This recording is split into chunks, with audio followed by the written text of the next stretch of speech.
Hello, everyone. Welcome to today's session. I hope you all are doing well. So, this is the eighth lecture with respect to our tort law series. Today, we are going to discuss defamation. Here's a little introduction about me. I'm Advocate Sakshi Aswal. I'm a law professor at AFT University and former legal editor at Manupatra. So, today, we are going to discuss defamation at length. आज हम India के legal framework के एक most complex और most debated area पर बात करेंगे, the law of defamation. हम डिस्कस करेंगे कि डिफेमेशन के सिविल और क्रिमिनल एस्पेक्ट्स क्या हैं और हमारे कॉन्स्टिट्यूशन ने इस पूरे सिस्टम को कैसे बैलेंस किया है। ये लेक्चर इसलिए ज़रूरी है क्योंकि डिफेमेशन डायरेक्टली दो फंडामेंटल राइट्स को टच करता है। First, article 19 sub clause 1 sub clause A, which is the right to freedom of speech and expression, and Article 21, the right to life and personal liberty, जिसमें right to reputation भी included होता है। हमारी supreme court का mandate है कि free speech जो democracy के लिए वाइटल है, आर्टिकल 21 के अंडर आने वाली डिग्निटी और रेपुटेशन को डैमेज नहीं कर सकती। इस बैलेंस को मेंटेन करना ही इस पूरे लॉ का ऑब्जेक्टिव है। इंडिया में अगर किसी की रेपुटेशन पर अटैक होता है तो वो डुअल लीगल स्ट्रक्चर को यूज़ कर सकता है। ये दो पाथवेज बिल्कुल डिफरेंट है। First, civil defamation. इसका ऑब्जेक्टिव होता है, सिविल लॉ का प्राइमरी फोकस है रेस्टोरेटिव होना, यानी कंपनसेशन देना। सिविल डिफेमेशन को आप टॉर्ट लॉ के अंडर भी समझ सकते हैं। इसमें रॉन्ग डूअर को पनिश करना नहीं होता, बल्कि प्लेंटिफ को उसके लॉस ऑफ रेपुटेशन के लिए मॉनेटरी डैमेजेस दिलवाना होता है। प्लेंटिफ, जो कि अग्रीव्ड पार्टी है, खुद सिविल कोर्ट में सूट फॉर डैमेजेस फाइल करता है। सिविल कोर्ट्स अर्जेंट केसेस में इंटरिम इंजंक्शन भी दे सकते हैं, जिससे वायरल डिफेमेटरी कंटेंट को 24 से 48 आवर्स में टेक डाउन किया जा सके। क्रिमिनल डिफेमेशन की अगर हम बात करें तो Indian Penal Code sections 499 and 500 इससे डील करते हैं। क्रिमिनल लॉ का फोकस है प्यूनिटिव और डिटरेंट होना। इसका जो एम है वो रॉन्ग डूअर को प्रूव करना और पनिशमेंट देना है। अगर कन्विक्शन होता है तो मैक्सिमम 2 इयर्स की इम्प्रिजनमेंट हो और या फिर फाइन हो सकता है। ये केस स्टेट की तरफ से प्रोसिक्यूट होता है, क्योंकि हमेशा कोई भी क्रिमिनल रॉन्ग होता है तो हम एक इंडिविजुअल के अगेंस्ट नहीं बल्कि वो पूरी स्टेट या सोसाइटी के अगेंस्ट मानते हैं। लेकिन इसकी जो स्टार्टिंग है, जो इसका इनिशिएशन है, वो अग्रीव्ड पार्टी करती है जब वो जुडिशियल मजिस्ट्रेट के सामने प्राइवेट कंप्लेंट फाइल करती हैं। So, whenever we talk about defamation, we need to note two major, points which are very important. Mens rea, जिसका मतलब है intention, और burden of proof. तो जब भी हम सिविल डिफेमेशन की बात करते हैं तो मेंस रिया उसमें मैंडेटरी नहीं होता है। लाइबिलिटी नेग्लिजेंस या रेकलेसनेस से भी एस्टैब्लिश हो सकती है, बट क्रिमिनल डिफेमेशन में मेंस रिया इम्पॉर्टेंट होता है, मैंडेटरी होता है। प्रोसिक्यूशन को प्रूव करना होगा कि इंटेंशन या नॉलेज था कि कोई स्टेटमेंट ऐसी दी जा रही है जिससे रेपुटेशन पे हार्म हो सकता है। वहीं अगर हम बर्डन ऑफ प्रूफ की बात करें तो सिविल डिफेमेशन में कहीं ना कहीं थोड़ा लोअर स्टैंडर्ड है। Proof on the balance of probabilities पर ये रिलाई करता है, और क्रिमिनल डिफेमेशन में हायर स्टैंडर्ड रहता है। प्रूफ जो है वो बियॉन्ड रीजनेबल डाउट होता है। इसका मतलब है कि अगर कोई मीडिया हाउस नेग्लिजेंटली कोई गलत या false any kind of defamatory statement publish करते हैं तो वो क्रिमिनल केस में बच सकते हैं, क्योंकि इंटेंट नहीं था। लेकिन वो सिविल केस में डैमेजेस देने के लिए लायबल ज़रूर हो सकते हैं। Now let's try to understand some essentials and forms of defamation. तो डिफेमेशन के 4 मेजर एसेंशियल्स हैं, कुछ पॉइंट्स। डिफेमेशन का केस बनने के लिए आपको 4 कोर एलिमेंट्स को प्रूव करना होता है। First is the statement must be defamatory in nature. Statement ऐसा होना चाहिए जो right thinking members of society की नज़र में आपकी सोशल इमेज को कम करे या हार्म करे। इसमें ये इम्प्यूटेशंस इंक्लूडेड हैं, जैसे कि अगर आप पर क्रिमिनल ऑफेंस का एलिगेशन लगाया जाए या आपको इनकॉम्पिटेंट या डिसऑनेस्ट बताया जाए, specially related to your office और प्रोफेशनल कमिटमेंट्स, या आप पर कोई ऐसी इन्फेक्शियस डिजीज होने का एलिगेशन लगाया जाए जिससे लोग आपको अवॉइड करें। Secondly, the statement must refer to the plaintiff. Identification का यहाँ मेजर रोल है। ये क्लियरली प्रूव होना चाहिए कि स्टेटमेंट आपके बारे में था। अगर आपका नेम नहीं लिया गया है तो ये एस्टैब्लिश करना होगा कि रीजनेबल पर्सन आपको आइडेंटिफाई कर सकता था। Third, the requirement of publication to a third party. Defamation सिर्फ तभी होता है जब स्टेटमेंट एटलीस्ट एक थर्ड पार्टी को कम्युनिकेट की जाए। अगर स्टेटमेंट सिर्फ डिफेम्ड पर्सन को भेजा गया तो वो डिफेमेशन नहीं माना जाता। Fourth, the element of falsity. Defamation का फंडामेंटल रिक्वायरमेंट है कि स्टेटमेंट फॉल्स हो। अगर स्टेटमेंट ट्रू है तो सिविल केस में वो एब्सोल्यूट डिफेंस बन जाता है, about which we will talk in detail. Now let's discuss libel versus slander. So defamation को फॉर्म के बेसिस पर दो तरह से देखा जा सकता है। Okay, slander which means transient form, जिसे हम टेम्परेरी कह सकते हैं, जैसे स्पोकन वर्ड्स या gestures. And liable permanent form, lasting होता है ये, जैसे राइटिंग, प्रिंटिंग, फोटोज, आर्टिकल्स या फिल्म्स। सिविल लॉ में लाइबल ही एक्शनेबल पर से होता है। इसका मतलब है कि अगर स्टेटमेंट परमानेंट फॉर्म में हो तो damage to reputation automatically presume हो जाता है और आपको अलग से फाइनेंशियल लॉस प्रूव करने की ज़रूरत नहीं पड़ती।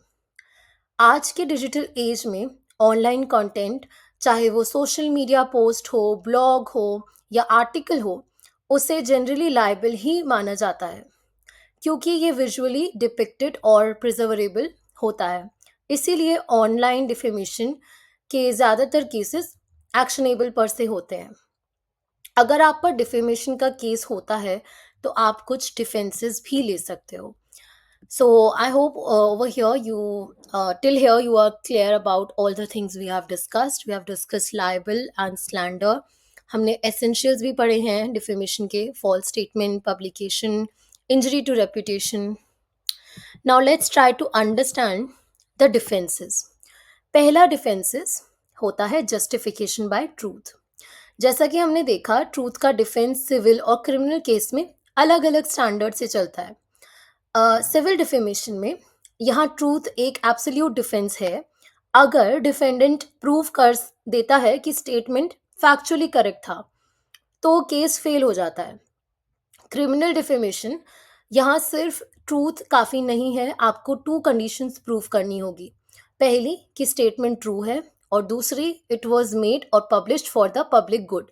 मतलब कि जो आपकी जो सोसाइटी है और जो पब्लिक है, जो आम लोग हैं, उनके अच्छे के लिए वो बोली गई थी। ये कंडीशनल डिफेंस ही आईपीसी सेक्शन 499 के कॉन्स्टिट्यूशनल सेफगार्ड है। सुप्रीम कोर्ट ने कहा कि अगर कोई भी ट्रूथफुल स्टेटमेंट सिर्फ मैलिशियसली, विच मीन्स किसी भी बुरी इंटेंशन से किसी की रेपुटेशन खराब करने के लिए पब्लिश की जाए और उसका पब्लिक गुड में कोई रोल ना हो, तो उसे पब्लिश करना ज़रूरी है। एंड उसी से जब वो पब्लिश हुआ है उसके बाद ही फिर पनिशमेंट भी होगी। Second thing which is fair comment and criticism.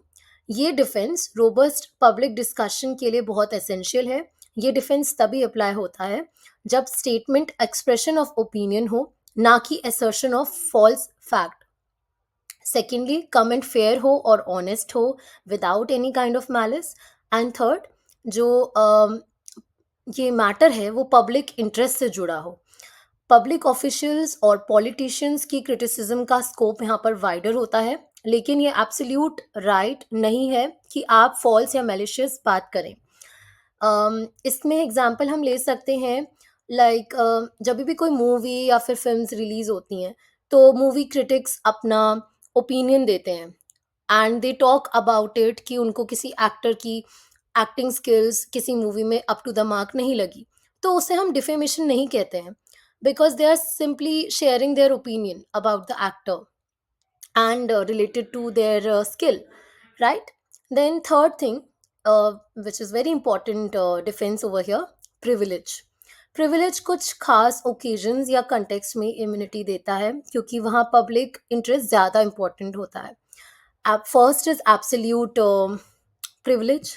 Okay, यहाँ कंप्लीट इम्यूनिटी मिलती है, चाहे स्टेटमेंट फॉल्स हो या मैलिशियस हो. ये पार्लियामेंट्री प्रोसीडिंग्स और जुडिशियल प्रोसीडिंग्स पर अप्लाई होता है.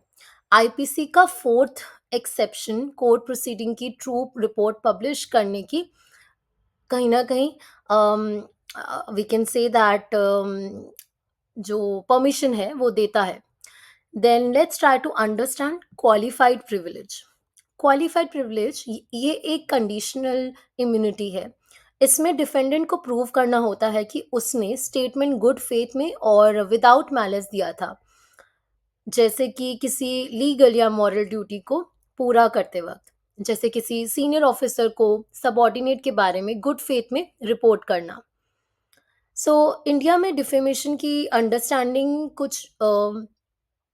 लॉ कुछ जजमेंट से एस्टैब्लिश हुई है. सुप्रीम कोर्ट की कुछ जजमेंट्स हैं जो बहुत इंपॉर्टेंट है और उनके बिना डिफेमेशन को समझना बहुत मुश्किल है, इनकम्प्लीट है. So we have two cases that we are going to study today at length. First is Subramanian Swamy versus Union of India. 2016 का ये केस है.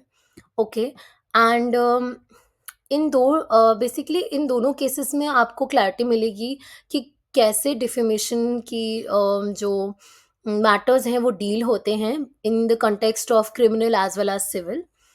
सो Subramanian Swamy versus Union of India के केस में आईपीसी सेक्शंस 499 एंड 500 की कॉन्स्टिट्यूशनल वैलिडिटी को challenge किया गया था. सुप्रीम कोर्ट ने आईपीसी के सेक्शन 499 और 500 को अपहोल्ड किया, ये कहते हुए कि article 19 sub clause 1 sub clause A पर एक रीजनेबल रिस्ट्रिक्शन है. कोर्ट ने दो इम्पॉर्टेंट पॉइंट्स पर यहाँ पर स्ट्रेस किया. पहला, आर्टिकल 21 की प्रोटेक्शन, रेपुटेशन और डिग्निटी राइट टू लाइफ का इंटीग्रल पार्ट है. Secondly, public good standard. Court ने वैलिडेट किया कि ट्रूथ तभी डिफेंस है जब वो पब्लिक गुड के लिए हो. ये स्टैंडर्ड मैलिशियस अब्यूज को रोकने के लिए प्रोपोर्शनल है. इस रूलिंग ने इंटरनेशनल रिकमेंडेशंस को इग्नोर करते हुए इंडिया में क्रिमिनल डिफेमेशन की लीगल पोजीशन को एस्टैब्लिश कर दिया, showing strong state commitments towards protecting individual dignity. Second, a very important case is D.P. Chaudhary versus Kumari Manjulata, 1997. Media negligence and civil liability पर ये based है. ये case media accountability के लिए बहुत क्रूशियल है. इसमें फैक्ट्स क्या थे कि दैनिक नवज्योति न्यूज़पेपर ने नेग्लिजेंटली और रेकलेसली एक 17 ईयर ओल्ड की स्टूडेंट के बारे में फॉल्स और डिफेमेटरी न्यूज़ पब्लिश करी, जिससे उसकी रेपुटेशन को सिवियर डैमेज हुआ. कोर्ट ने डैमेजेस के अवार्ड को अपहोल्ड किया एंड इस न्यूज़पेपर प्रिंटिंग प्रेस को अराउंड 10,000 रुपीज़ का जो कंपनसेशन है वो पे करना पड़ा. Negligence is sufficient for civil tort, here we can say that, क्योंकि कोर्ट ने कहा कि न्यूज़पेपर ने प्रॉपर वेरिफिकेशन नहीं किया जो नेग्लिजेंस थी. इसने प्रूव किया कि सिविल लाइबिलिटी के लिए मैलिशियस इंटेंट ज़रूरी नहीं, सिर्फ नेग्लिजेंस ही काफ़ी है. क्योंकि ये न्यूज़पेपर में परमानेंट फॉर्म में पब्लिश करना एक लाइबल था, इसीलिए इंजरी टू रेपुटेशन को प्रिज्यूम माना गया और स्पेसिफिक फाइनेंशियल लॉस प्रूव करने की यहाँ पर ज़रूरत नहीं पड़ी. So what we can say is that Indian defamation law एक सोफिस्टिकेटेड मैकेनिज्म है, right? That's what we can conclude from this lecture. इसका जो एम है, ऑब्जेक्टिव है, वो article 19 sub clause 1 sub clause A की वाइटल फ्रीडम को article 21 की फंडामेंटल डिग्निटी से बैलेंस करना है. डुअल लाइबिलिटी का सिस्टम विक्टिम्स को कंपनसेशन और पनिशमेंट दोनों दिलवाने की परमिशन देता है. आज के डिजिटल एज में आज हर ऑनलाइन पोस्ट लाइबल माना जाता है. तो नेग्लिजेंस की छोटी सी गलती भी सीरियस सिविल लाइबिलिटी क्रिएट कर सकती है।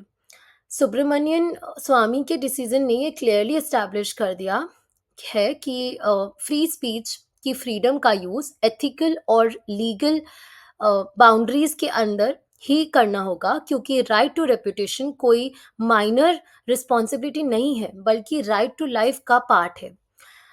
Now let's try to understand certain aspects through scenario based questions. So one by one we'll discuss that. So first scenario, suppose एक यूट्यूबर ने पब्लिकली एक डॉक्टर के बारे में फॉल्स एलिगेशन लगाई है that he is selling fake medicine which has a very bad impact on the patients health. Video viral हो गया और रेपुटेशन को हार्म हुआ डॉक्टर की. और उसके वजह से कहीं ना कहीं डैमेजेस फेस करने पड़े राइट डॉक्टर को. तो यहाँ वो क्या रेमेडी ले सकते हैं, सिविल, क्रिमिनल या दोनों? तो यहाँ पर आंसर है कि आप दोनों सिविल क्रिमिनल रेमेडीज क्लेम कर सकते हैं. सिविल में सूट फॉर डिफेमेशन क्लेम कर सकते हैं, जिसमें आप कंपनसेशन या damages for loss of reputation claim कर सकते हैं. इनफैक्ट आप इंजंक्शंस भी क्लेम कर सकते हैं. कोर्ट वीडियो रिमूव करने का ऑर्डर दे सकती है. जब हम क्रिमिनल रेमेडी की बात करते हैं तो वहाँ पर you can go for criminal defamation under section 499 and 500 of IPC.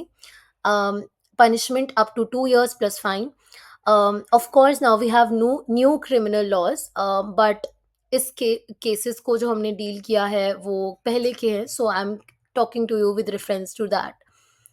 सो हम क्रिमिनल रेमेडी यहाँ पर क्यों ले सकते हैं, क्योंकि फॉल्स स्टेटमेंट है प्लस उसका पब्लिकेशन हुआ है और हार्म भी हुआ है रेपुटेशन को. तो ये कहीं ना कहीं कंप्लीट डिफेमेशन का केस बनता है.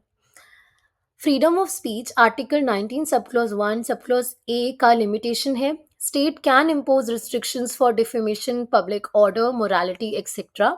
सो YouTuber can not hide behind freedom of speech.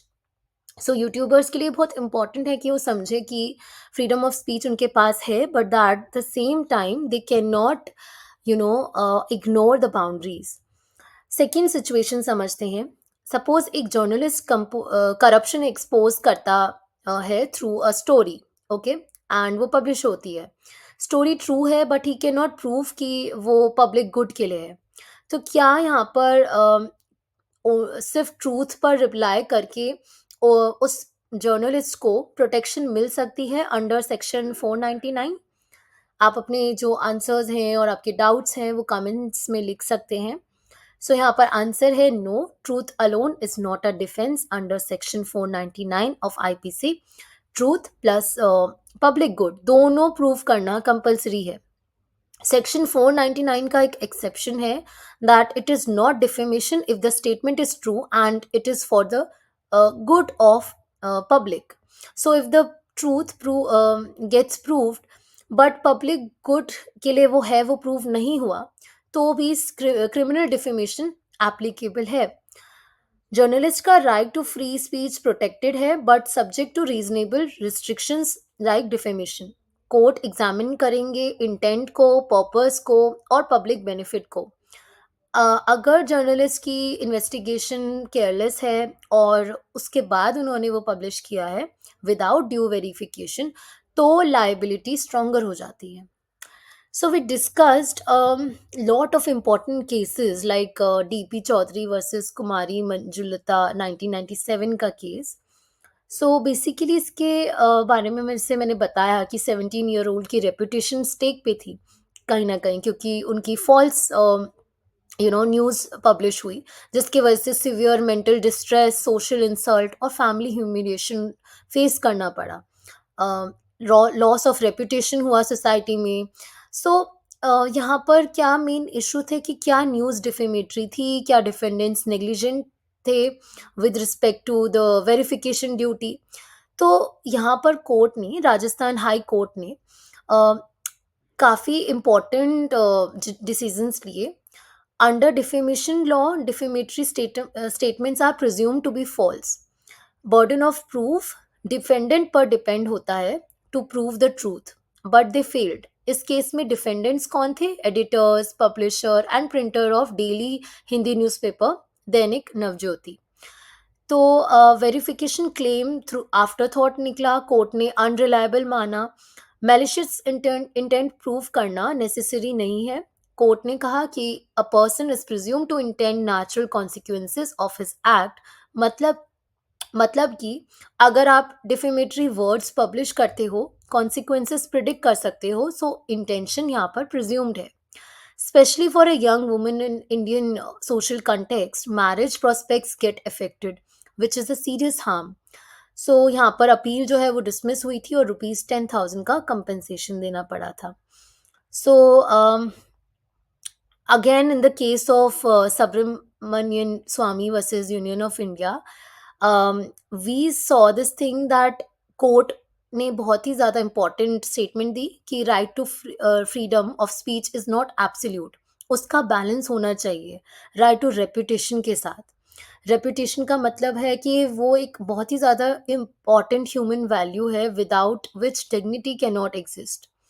So court ने ऑब्जर्व किया कि राइट टू रेपुटेशन एक एसेंशियल पार्ट है right to life and personal liberty का अंडर आर्टिकल 21।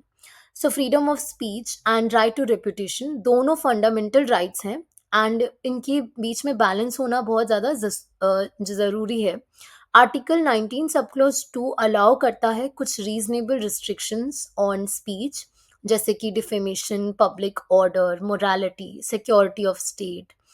एंड कोर्ट ने इस केस में क्लैरिफाई भी किया कि section 499 detailed explanation and exceptions clearly define करते हैं कि क्या डिफेमेशन है और क्या डिफेमेशन नहीं है, इसलिए वो वेग और आर्बिट्रेरी नहीं है, राइट।